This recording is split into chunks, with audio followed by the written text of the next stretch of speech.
Hello everybody, welcome back to the channel. This is Sandra, and today we are going to be going through all of the books that I own physically and read this year. So let's get into it. First things first, you get the view of where they're all stored, how many there are. First book we have is the 15 Fundamental Laws of De-Escalation. I read this as part of my 12 in 2022 challenge, and I really enjoyed it. I think I gave it 4 stars. Next, we have The Advocate. I think I gave this 5 stars. I really enjoyed it.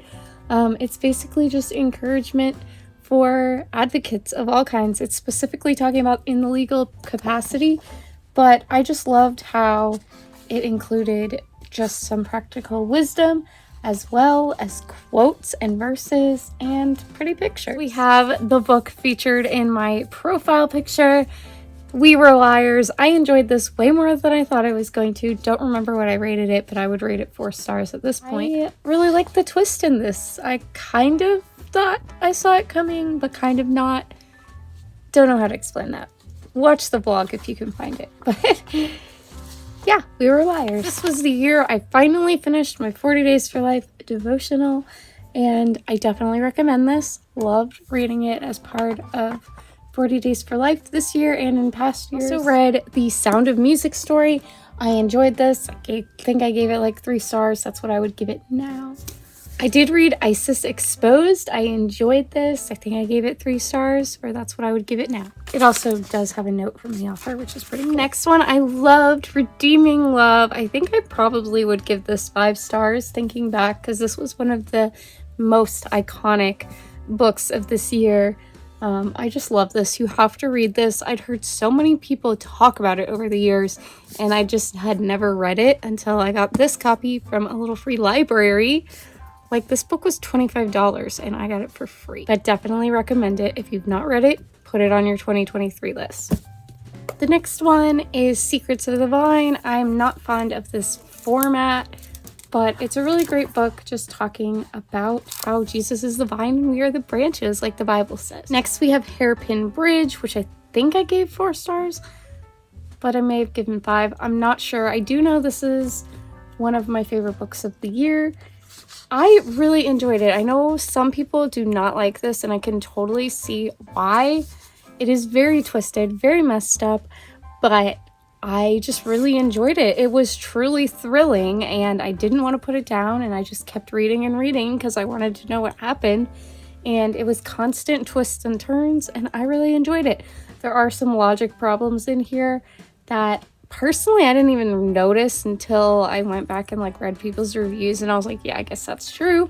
But I was just so taken in by the story that I didn't really care about those things. So I definitely recommend this. I enjoyed it. I'm gonna stamp. Next, we have An Altar in the World, and I remember saying that this was poetic in a good way. I just don't remember a whole lot about it at all, and I only read it like a month or 2 ago. Religious, but not necessarily what I would consider biblical in parts. But I did enjoy it. I do recommend it. Okay, The Dating Charade. I remember I enjoyed this. It actually is somewhat Christmassy, so I think I might include this in what I'm planning for 2023, but I actually really enjoyed this. I'm so glad because I think the cover is so cute. It's just fun. I got this in a little free library, and this was definitely a hit, but yeah, basically this girl and this guy, they meet on a first date, and then each of them is taking care of a set of 3 siblings. And I thought they were like taking care of the same kids but weren't telling each other about it, and I didn't like know how that was possible. But no, they are each taking care of 3 kids and aren't telling the other one about it.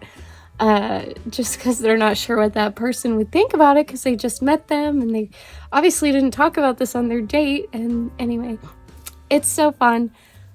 It wasn't like the greatest piece of literature in the entire world, but I definitely enjoyed this, and I do plan to reread it. Point made. This was a good legal writing book. I don't really know if I want to keep this. I'm not sure why I did keep it. Coming up next, we have 2 of my favorite books of the year. First of all, A Storm of Ice and Stars. I was not expecting to love this as much as I did, because it did take me a little bit to get into A Shiver of Snow and Sky. I was kind of expecting the same thing with this one, but no. This one had me from page 1 to the last page, and I loved it so much. The connection between this one and the first book literally blew my mind. I was not expecting it. I did not see it coming. Oh my gosh, I was mind blown when I figured it out. I was like, no, like, are you serious? This is so good. Highly recommend it. I do recommend that you read the companion novel, A Shiver of Snow and Sky, first, but definitely read this book.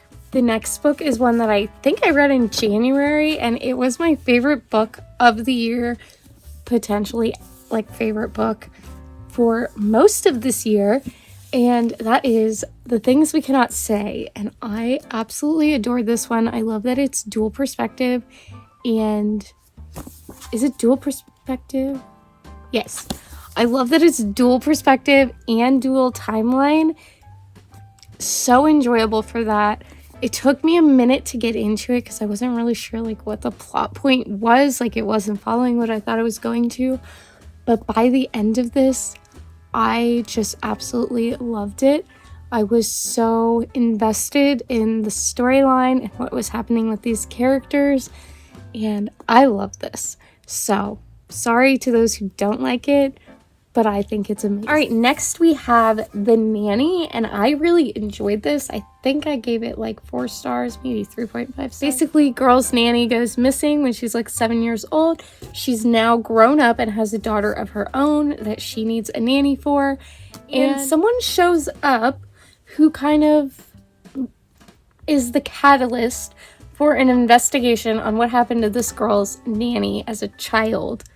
And I can't really tell you more than that without spoiling it, but I really enjoyed this. Again, this is another one that some people love, some people don't love.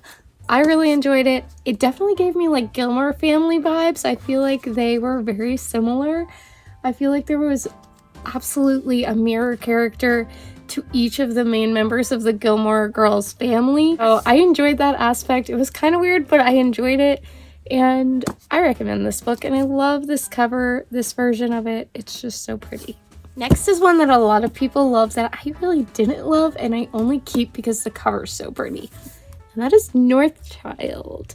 Kind of disappointed that I didn't love this. Might try to reread it again in the wintertime for Polarthon. But it is a long one. This was the longest book that I read this year.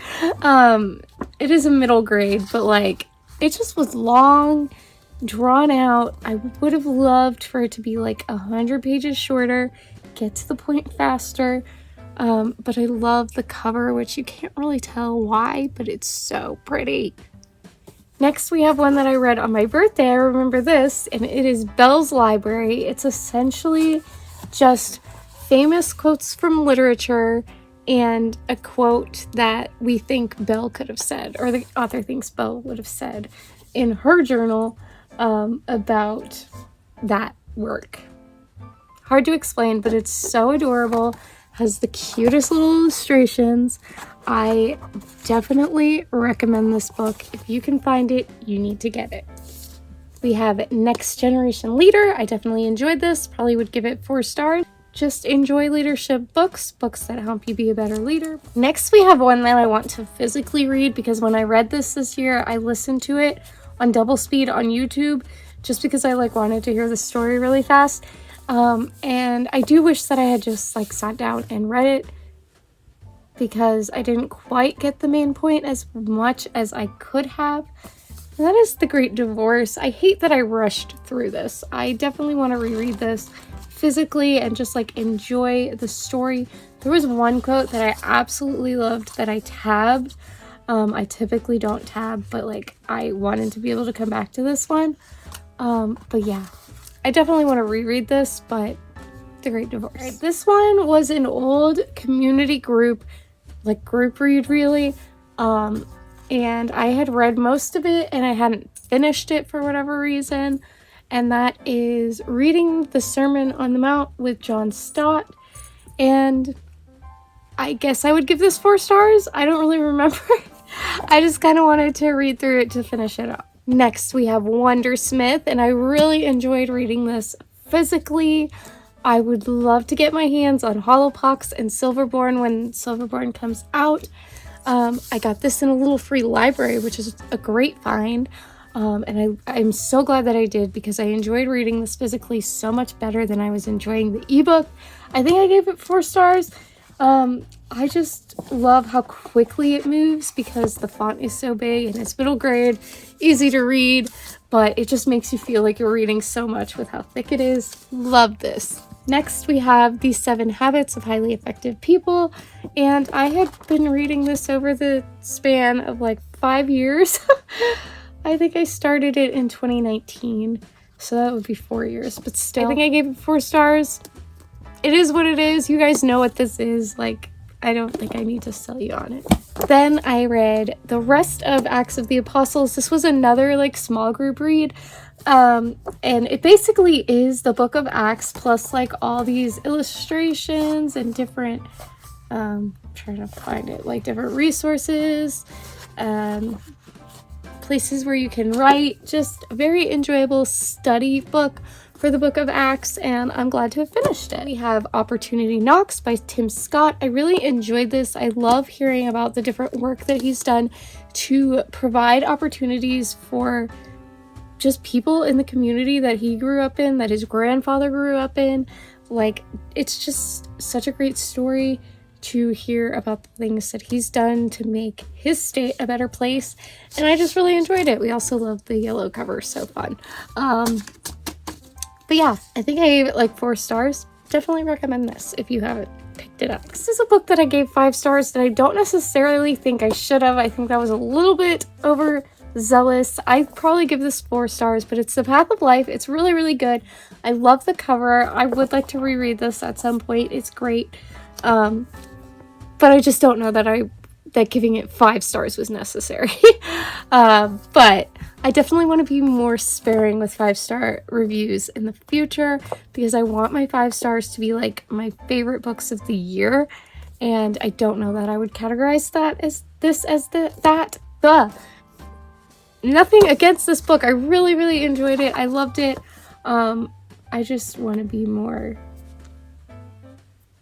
realistic with my ratings, but I do recommend. I read Play with Fire and I have no memory of it, but I do know I love this cover, and I have lots of like underlines. I don't know if you can see that, but like there's a lot underlined and bracketed in here.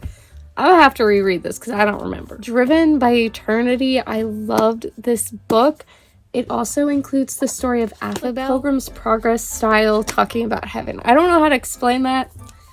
I just recommend that you read it. It's so thought-provoking. Makes you think about things in ways that you probably never have. At least I never had. I definitely recommend this book. You gotta get it. I forgot I read this book too.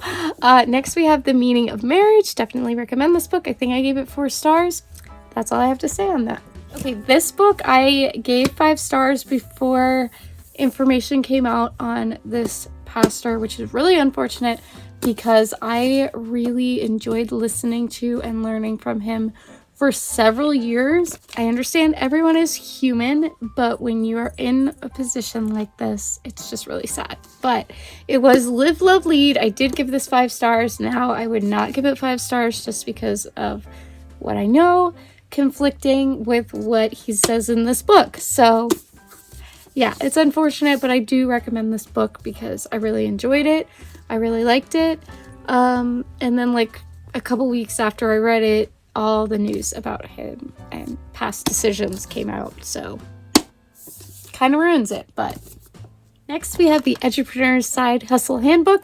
And this was just a fun read about different teachers who do online side hustles and how they found success through them. And it's just so fascinating. I really liked it. I think I gave it 4 stars. It's very motivating if you're a teacher and you want to start a side hustle. Read this book.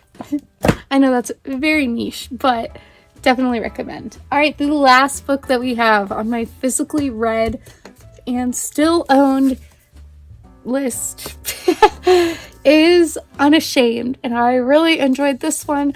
I had started it last year for Bookmas, and it's a short one, but I finished it in January, and I think I gave 5 stars to this. Love it. Love Christine Kane. She's amazing. and I'm so glad to have read this, and I recommend you do too. The first book is Catching Christmas. This was a reread, and I gave it 4 stars, and I really enjoyed it this year. So glad that I reread it because I didn't like it as much last year, but I kept it for the cover and for Bookmas, and I'm glad that I reread it because it actually is really cute. All right, skipping over to these 4. First of all, we have A Match Made at Christmas. This is a Nantucket love story. It's a novella by Courtney Walsh, and I read this a couple days ago, and I already really don't remember it. I did read it when I was really, really sick, though, to be fair. This guy is kind of given the title and the responsibility of being the town's, like, legendary matchmaker, and it's all, like, very mysterious and magical. But he just tells his best friend about it, and, of course, they end up falling in love over it, so... Spoiler alert, no, it's very, very predictable, but very cute. I definitely recommend. Then we have another novella called One Christmas in Winter. Basically, this girl is a movie director. She's trying to get one good movie before her career just goes down the toilet, and her actor keeps getting hurt, and she finds someone else to fill the role, and they may or may not end up falling in love in the process. Then we have one that I absolutely adored, A Royal Christmas Wedding. Oh my goodness, I love this book. It's by Rachel Hawke, which I already knew I liked this author. She is a Christian author, and I just absolutely love this book. I want to read the other ones in the series. I think that this Royal Wedding series sounds fantastic. Very much looking forward to those, and very enjoyed this. I highly recommend it. It gives such like once upon a time fairy tale but real life vibes, and that's the only way that I know how to explain it. It's just so magical and yet realistic at the same time, and I loved it. So this year I did read The Claus in Christmas. I read this in January, and I am in the middle of a reread. I gave it 4 stars when I first read it. It starts off very Hallmarky, but in the end it's so cute. Basically this girl hates Christmas, but she is the beneficiary in her grandmother's will. Her grandmother leaves her this Christmas calendar that she has to complete in order to inherit the house, and the girl needs the house so that she can sell it and like have money to pay her bills, basically. She doesn't really have like any emotional attachment to the house before she sounds like a terrible person. Like, she was born in this town, but she didn't grow up there. She didn't really know anything about it, so she's not emotionally invested until the Christmas calendar takes place. Next we have It Started with Christmas by Jenny Hale. This book, I had just gone to Barnes & Noble months ago. This was before Christmas books were out, and I asked one of the workers if she could help me find some Christmas books.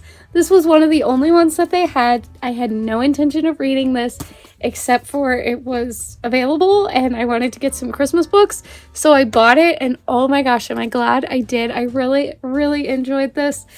Basically this woman and her grandmother get stranded in their cabin outside of Nashville, and when they get there, or like they're trying to get there, they get stranded, but when they get there they realize that a man has been staying in their cabin that they rent out, and he's stranded in there too. So basically they get to know each other over the Christmas holidays, and it's kind of a forbidden romance situation. And I can't tell you why because it's a spoiler, but dang, it's slightly problematic. I'm not gonna lie to you, but I absolutely love the story. I love how it unfolds. You don't know how it's going to turn out, but I think the way that it turns out is for the best in this situation. I love this book, and I think that Jenny Hale is going to be an auto-buy author for me just because I know that I trust her writing style.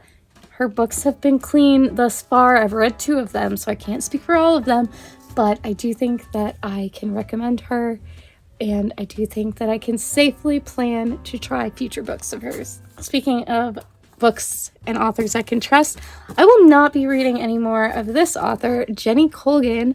because I am super disappointed in this book. If you saw my Bookmas video with this, you know, she just says really offensive things about Christians and Christianity. And I know that it was meant to be said as like a joke or whatever, but to say things about people's faith multiple points in this book, there are like 2 or 3. And it's just the tone, the attitude, like, I didn't appreciate it at all. And there's language in here. It's not what I was hoping this book would be at all.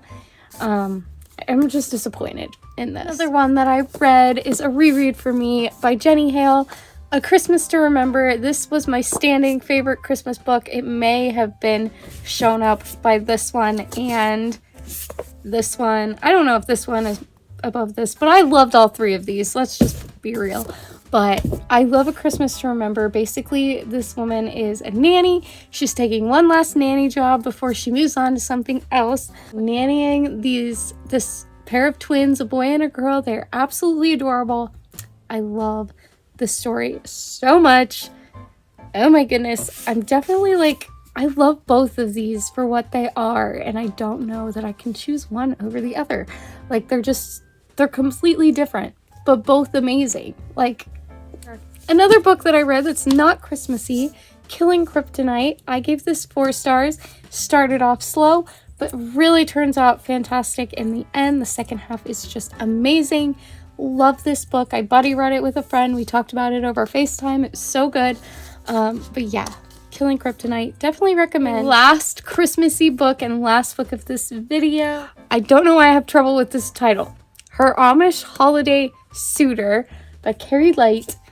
I was so pleasantly surprised by this. Did I give it 5 stars? That may have been a little bit overboard. But I absolutely love this. It's basically Amish fake courting. This guy and this girl who don't really like each other growing up. Like as people, like they're not friends. They're not necessarily enemies, but they're not friends. And they definitely like made assumptions about each other growing up.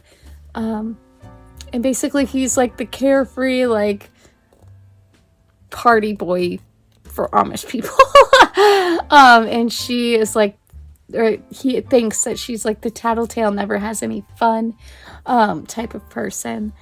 But both of them have things in their lives that the other one doesn't realize that make them the way that they are. And anyway, they enter into this fake courting situation because they both have projects they need to finish and they need an excuse to get them done without other people bothering them. So they say that they're courting so they can go out and do what they need to get done. In the process, they become friends, and then they become more than friends, and it's so cute. I love it. There is a part where they're like fighting, and I didn't love that. But I saw it coming. It's super predictable, but definitely enjoyable in the way that it gets to the end result. We love this. So, Her Amish Holiday Suitor. I definitely want to read more of these love-inspired books. I think they're absolutely adorable based off of this one. So, there's that. Okay, so that is everything for this video. If you liked it, give it a thumbs up. Comment below any of the books. Did you read any of these books? Do you want to read any of these books? What were some of your favorites and least favorites in 2022? And be sure to subscribe if you haven't already, because there's more content coming through the end of this year and starting Monday, Wednesday, Friday in the new year. So stay tuned, and I will talk to you all tomorrow. Bye.